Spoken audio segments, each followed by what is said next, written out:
Hello and welcome to the Art of Selling Online Courses. We're here to share winning strategies and secret hacks from top performers in the online course industry. My name's John Ainsworth and today's guest is Matthew Gartland. Now, Matt has had an adventurous career. He started out in an exclusive executive leadership program in the corporate sector. He left that successful career to get into startups, and his startup experience has spanned the direct-to-consumer e-commerce, creator economy, and SaaS industries.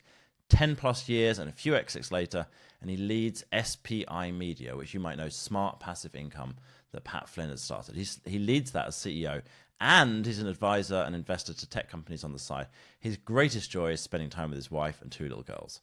And today we're going to be talking about the key strategies that Matt and his team use to build a community of 1,200 plus entrepreneurs, how they're keeping community members engaged and active, and what tools you need to use if you want to build a successful community in 2024. Now, before we jump into today's episode, I've got something exciting to share with you. If you want to grow your email list quickly, you need to check out our Double Your Email List guide.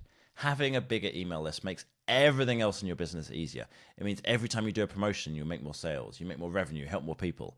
And with this guide, you're going to get a step-by-step process to everything you need to do to grow your email list.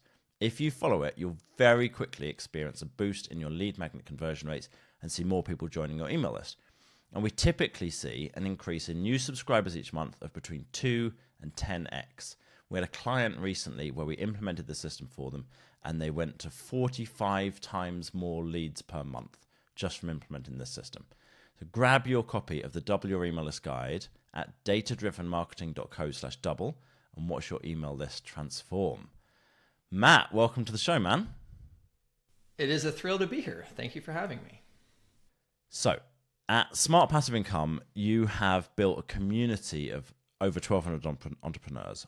What were some key strategies that you used to do that? It was first born out of, to some degree, necessity, and also a significant amount of just vision and innovation for like what was happening in the market, right? Where, if I can rewind the clock a little bit, Pat and I love riffing in a Back to the Future movie sense. We're both fans. So it's like, get in the DeLorean and go back in time a little bit. To around 2018, 2019, where we were selling all of our online courses very effectively on platform called Teachable, and this is still a very common approach, which is it's do-it-yourself learning, right? So you have a course and you then try to propel your students to take an initiative on their own to complete that the learning process, get through the curriculum and then to apply it sort of on their own with probably a very minimal amount of involvement from us or anyone, right? Like the course creator. And we were selling, multi 7 figures a year in course revenue because we had at that point a pretty robust catalog of courses. But around that time frame, we ourselves started to feel certain headwinds, like in the market. Selling was a little bit harder. Our courses were a little bit less differentiated in the market in terms of the subject matter, right? Podcasting, for example, has always been a kind of a tentpole, like a pillar topic of ours that we have taught very effectively. And we were very early into that kind of part of the creator economy market. But then other creators come around and create courses on podcasting. So again, sort of like from a differentiation standpoint, it's going to be a little bit harder.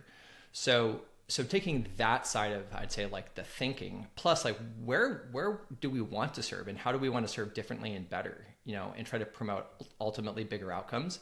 That sort of came together with even where the technology and other startups were coming around, which is like, like if we can truly try to be more of, involved through the education process, not just sell them a book, or an equivalent, right? Like a course and hope that they complete it on their own terms.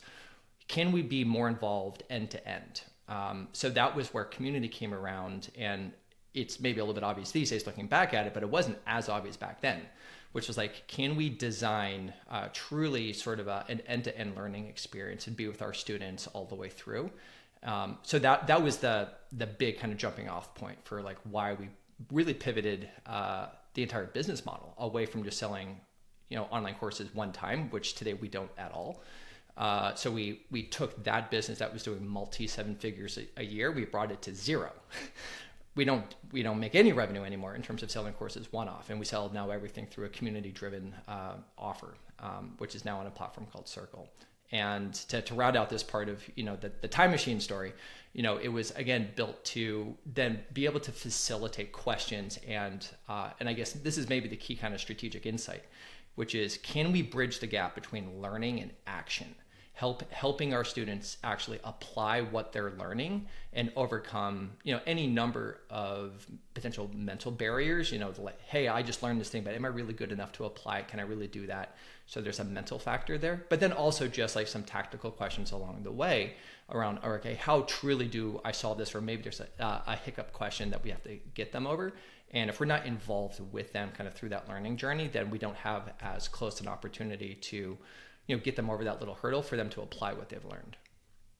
Okay. So you spotted that it was harder to sell courses, at least in your market. You wanted to help people to be able to actually apply what they'd learned. That sounds like quite a ballsy move still, to make that shift when you're doing like 7 figures. So you kind of play it back and you're like, oh yeah, we spotted this and we'd figured out that. What gave you the confidence that was like, did you do it piecemeal, or were you like, right, just grab them and jump off the edge? Like, how did it go? Yeah. We did it in phases. Okay. Would be I guess the phrase I would use. And I would agree with your phrasing. Decently ballsy. It was not guaranteed to work. Most sort of like big bets, new thinking, if you want to label it innovation or not, like, yeah, it's a risky thing, to some degree, to, begin a significant business pivot. If that language is a good phrase to use. So what we did first, was we launched our SPI Pro community. This was actually more, hence the label there, more upmarket. This was a community that was gated, where you had to apply to get in, and we didn't and even to this day, we did not let everyone in that applies. Like, we have a sort of like an algorithm, if you will, right, that kind of filters, and people can be auto approved or auto declined, or sort of in a middle ground quarantine, and we do a manual review. So we launched that first to kind of cut our teeth and learn the ropes of community, because we hadn't done that back then. I mean, and I guess if I can have an aside here, and not to take us too far, maybe down a different rabbit hole, but in my learned experience, and now very much my like strong and spicy opinion, there is a profound difference between audience building and community building.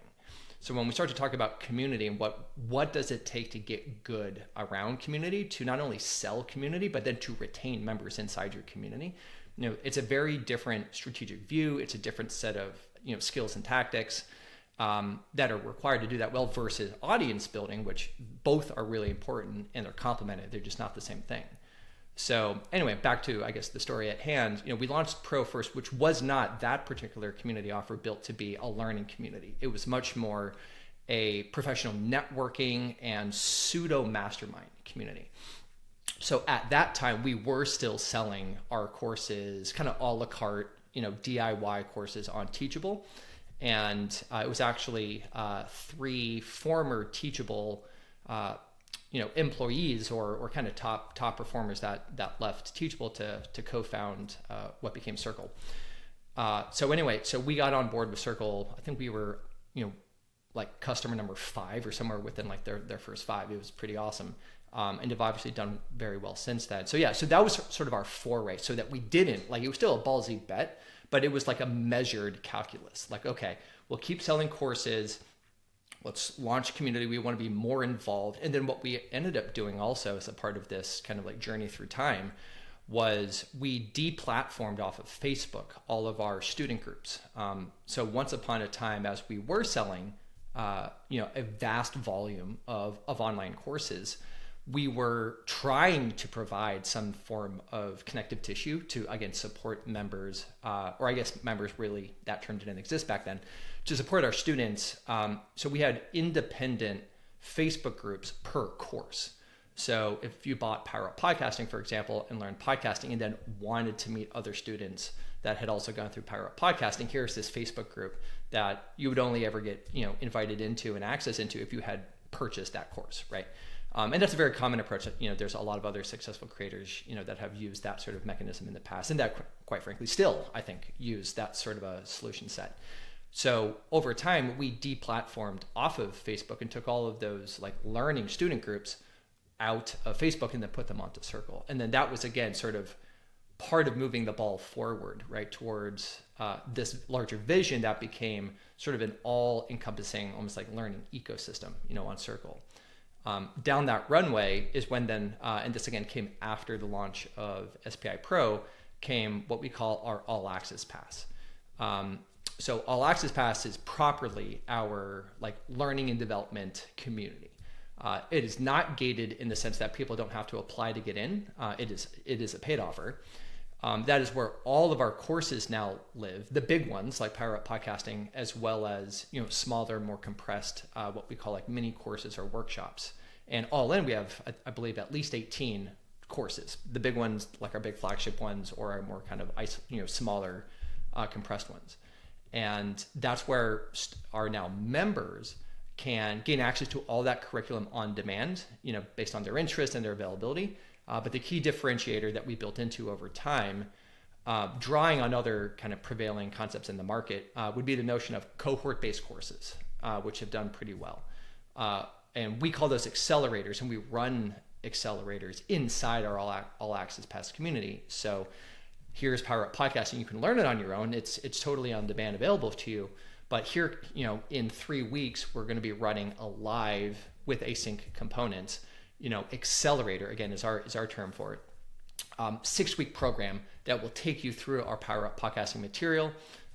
We will be running a couple live events to help you get through that material, right? There's then facilitation that is happening by the community team that we have built over time. Pat shows up a little bit in those things, but really it's about the power of the people, right? Which is kind of the real point of emphasis and the real value of what community is meant to be.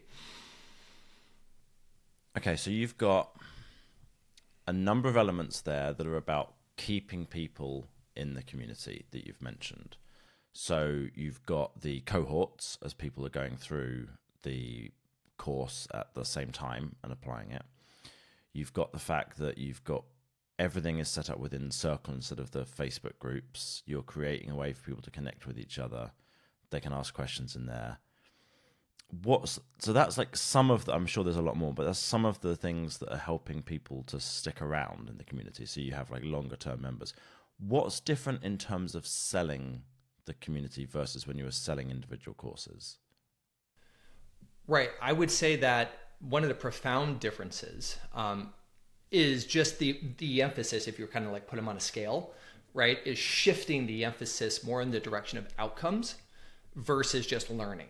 Where if you're, hey, come and buy Power Up Podcasting or 123 Affiliate Marketing or any of our kind of flagship courses to learn a skill, to learn how to do this thing, right, is usually the point of emphasis, sort of even across the market when people are selling courses. Like, hey, buy my course to learn this thing, right? And it might seem subtle, but at least in our experience and my strong opinion now, looking back at it all, it's like this is actually a profound distinction over time, which is to shift that point of emphasis almost from a copywriting and a marketing standpoint to say, it's not just about learning the skill, but what is this going to help you achieve in terms of your entrepreneurial small business, right? As a, depending on how people self-identify as a solopreneur, a freelancer, an aspiring creator, right?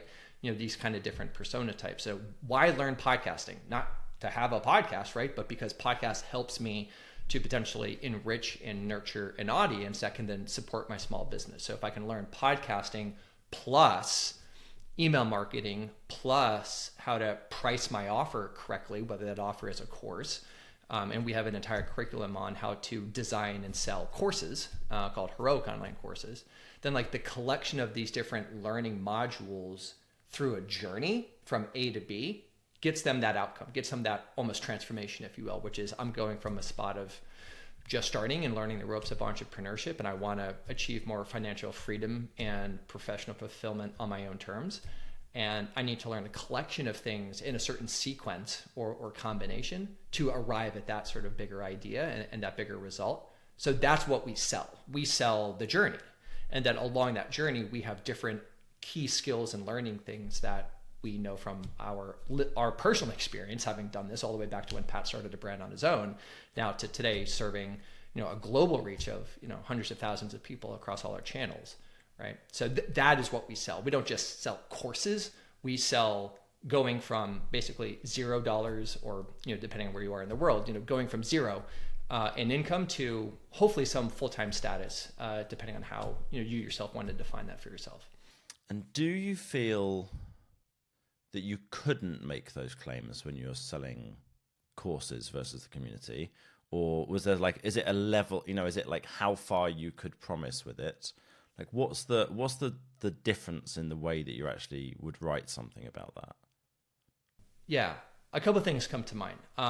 One, I would say, again, that it is authentic to just sell education, right? To help people learn a skill. I mean, that's across almost anything. I see the amazing guitar in your background. People sell guitar courses, right? To help you learn the guitar. It's not necessarily to help you become a professional musician, some bigger idea, though maybe that's true for some creators that have, guitar oriented courses, right? So yeah, selling just education for education's sake is a valid and valuable way of doing it. But it became harder, again, for us, at least this was our sort of conclusion, to, again, be differentiated, to play to our sort of sense of a larger vision and purpose for why our company existed, and how we wanted to continue to, again, I'd say innovate, in terms of what new content by way of curriculum should we develop, which courses should be refreshed over time, maybe which ones should sort of fade into the background, quite frankly, based on what we're hearing. The corporate term of this would be voice of customer. So just honestly listening and listening more actively and listening in different ways in terms of how we're prompting for feedback from, not just now today, our members, but all the way up into the funnel, right? Up into our email list, which is, in terms of listening to your opening, obviously it's so critical to, yes, build an email list.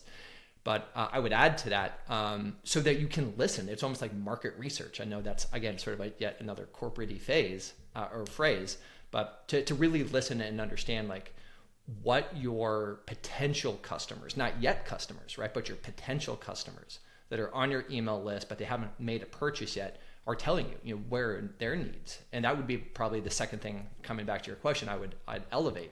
The first point was just kind of differentiation.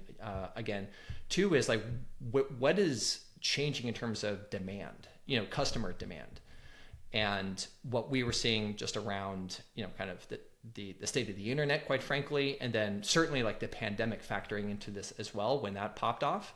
And we were working on our community offer even before, which is a weird sort of wrinkle in time. We started working on this in late 2019. And I was in New York City with the three founders of Circle 3 weeks before the pandemic hit in March to kind of officially launch the big project on Circle. It was just a fun, odd timing sort of thing in the time machine. But anyway, so consumer demand, to come back to it, where people just don't want to learn anymore is what we were hearing, right? And as more I'd say even difficulty was happening, economic challenges, and people are a little more choosy with their money in terms of what are they learning and where are they putting their money to buy more courses, as just even one thing. Or subscription fatigue is increasingly a thing, right? Sort of across the broader sense of even subscriptions around Netflix and Hulu and Disney Plus and all of the big ones. So we had to make sure that we were really trying to be in tune with that and try to align how we sell and what we're selling with where kind of the demand was. And the demand was for more connection, not to learn in isolation. That's lonely. It's increasingly lonely, especially pandemic era. We want to come together. There's more demand for togetherness and for shared experiences toward common goals. So for us, the common goal is achieving greater, again, degrees of financial freedom and professional fulfillment. It doesn't have to be full-time. We have a number of folks that we serve that are sort of in that side hustle status, and that's what they want, and that's great. We don't dictate to them what their goals should be, but we're here to help facilitate success on their own terms. And what's the What are you finding in terms of how long people stick around for on average? Because it sounds like you're doing a massive amount of work to try and make sure people achieve their whole life goals as regards, entrepreneurship and building their side hustle or their business. So I'm assuming that leads to people sticking around for a longer period of time. But what are you seeing on average with that? Yeah, it will fork a little bit to kind of, I guess, get in the weeds a tad between, again, our pro community that's more upmarket and isn't, again, designed to be a learning and development community by way of like courses, like there's just more or different courses up there, versus our all access pass.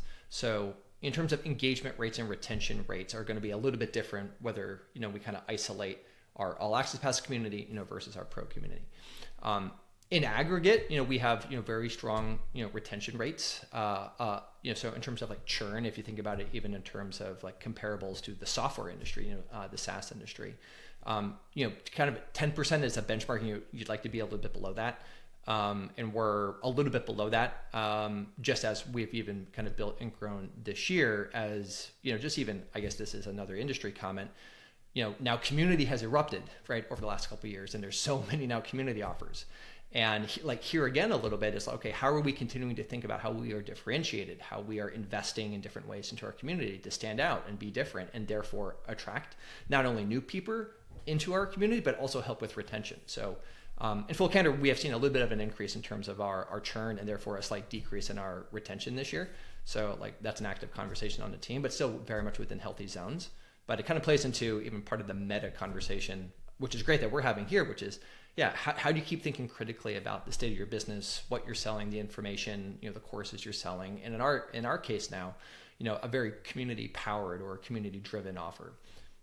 So that I would say is like the average. So I'd say that we're really good, in sort of the goalposts, as an American phrase, in terms of where we need to be, but we're always looking to improve. And if you were going to start building a community all over again, would you do the same as before, or what would you do differently if not? Oh gosh. I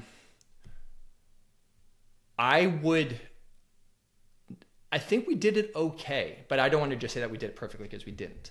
I like the idea of bringing people together for the purpose of connection and empowerment and sort of a shared sort of accountability to trade information, to make forward progress, to declare goals.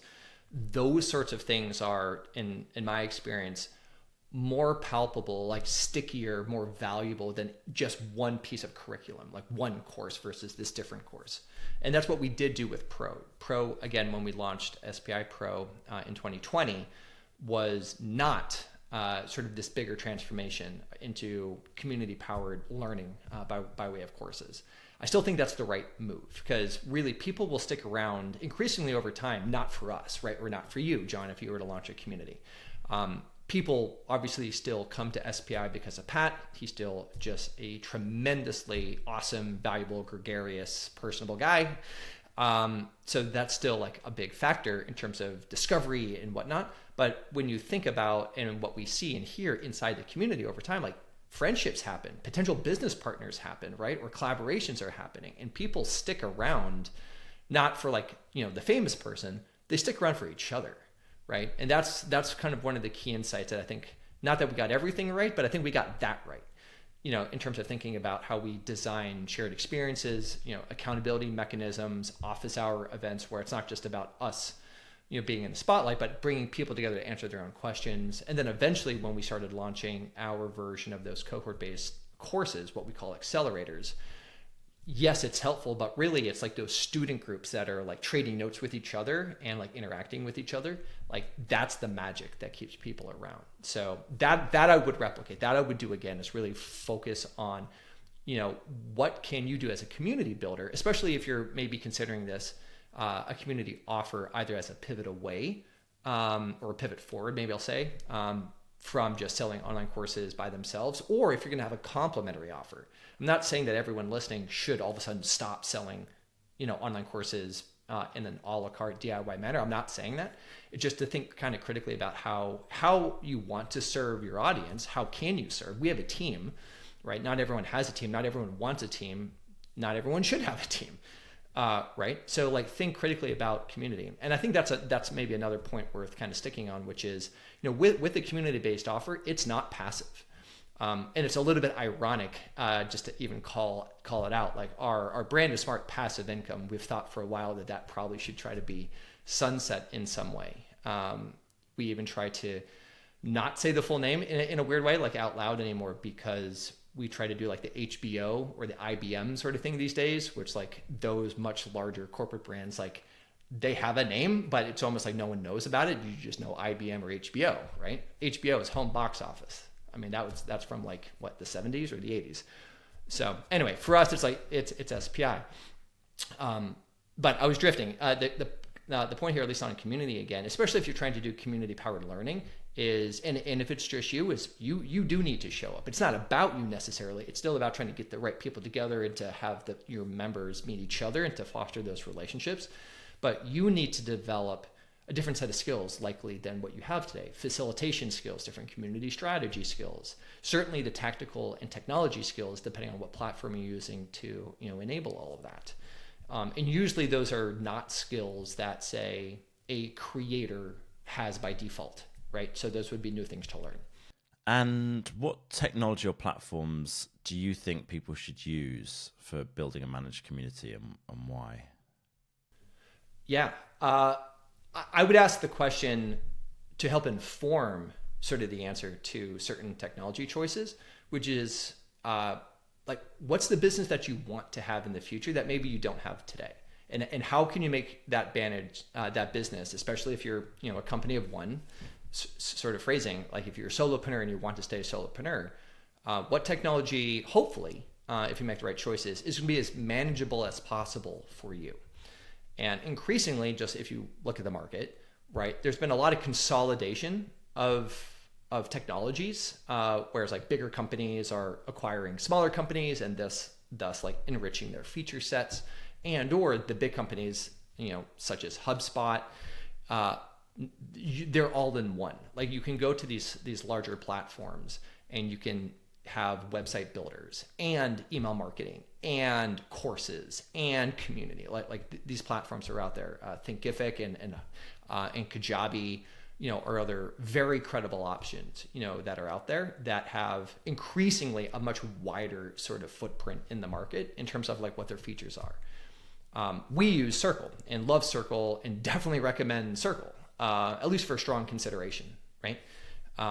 They are a platform that first and foremost, and it's one of the reasons why we chose them and why we still very much love them, is they are community first. If you think about, other platforms, even like Teachable that we love and we know the founder really well, like that is a courses first platform that came around at a time in the market and a time in history where community really hadn't popped off yet. That wasn't the thing that it is today. And what was the big thing, and that they even helped really innovate and grow, was just direct selling of online courses, right? And they did very, very well with that.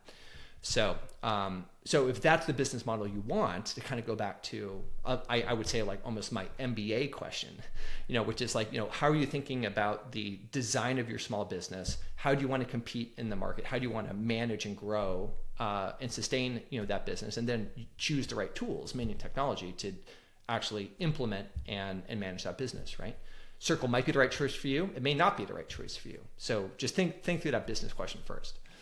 What's the stuff that's a challenge for you at the moment? Like, what's the challenge around your email marketing or your funnels? What stuff are you finding is either changed or you're trying to figure out how to do it better? Yeah, love that question. We are always trying to get better, and the technology never stands still. It's always changing. For us, and this may be a different problem set than perhaps the average person listening. I want to kind of recognize that on the front end, is analytics. So what we're trying to get better at in terms of all the different technologies that we use ConvertKit, which has been rebranded to Kit for our email marketing. We have Circle as really like our product, because now community is our product. So that's that technology. We have a different technology that we use like for the website in terms of the sales pages, and things like that. So what we're trying to do better ourselves is to see like patterns, traffic coming in from our top of funnel sources. How is that mapping against then into our email? We're trying to improve our personalization, especially in our emails. So how are we speaking to different persona types because of our reach? And this is a legitimate problem for us. Again, it just may be a different problem than other people are encountering, where what we're striving to do is actually clarify our message. We have sort of a generic or broad message. Like we can and do help a very vast array of different entrepreneurial types, which is both amazing and slightly challenging just from like a marketing standpoint to like whittle that copy, have the copy be really sharp, make sure that again, like we have like market fit to whom that we're trying to speak to in terms of our ideal customer persona, and then build ultimately like a really well performing funnel, right? Everyone's interested in building a funnel, right? In some fashion. So the analytic piece of that is trying to illuminate where we have problems in our funnel and where we have drops and gaps and conversion problems, right? So, and then getting all these technologies to kind of speak together, right, is getting a little bit easier, thankfully, over time. And there's some third-party platforms like Segmetrics that we're actively looking at to try to help us in that regard. Now, that is a different problem set than if you're kind of in that early stage of thinking about your career as a freelancer, independent person, creator, solopreneur, depending on, again, the labels that someone chooses to use for themselves. I wouldn't worry as much about probably like what I just described for the last 30 seconds or a minute. It's going to be a different problem set. And I think with these days, if you don't mind me kind of coming back around on a point, I'm increasingly of the mind that for that sort of a person, like do probably give a little more emphasis to all-in-one platforms, because it's likely going to make your life easier, right?